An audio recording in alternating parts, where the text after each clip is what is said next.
Protéger les contribuables européens de nouveaux crashs bancaires, c'est l'objectif de l'accord décroché hier par les ministres des Finances européens.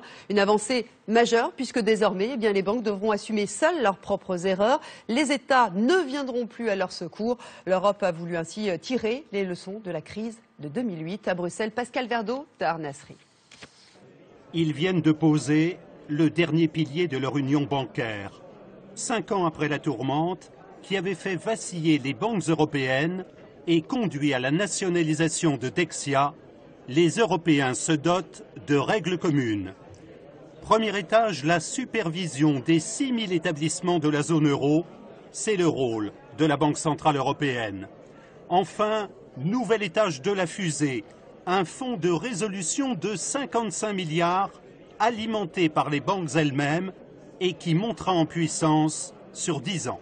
La résolution, c'est la mise en faillite ordonnée d'une banque. C'est en fait si toutes nos autres règles, elles n'ont pas fonctionné, si la supervision, la gouvernance, la prévention d'une crise n'ont pas été suffisantes, on a besoin donc de cette résolution.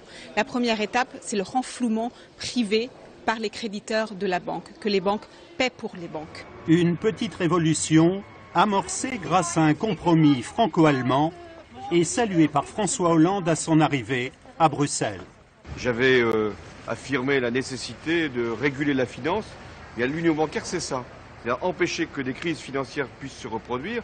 Et s'il y a une défaillance d'une banque, empêcher que ce soit tout le système financier européen qui soit attaqué et que les États soient obligés de venir en soutien, ce qui s'est produit ces dernières années. Prévenir plutôt que réparer et à l'avenir mutualiser les risques entre les Européens.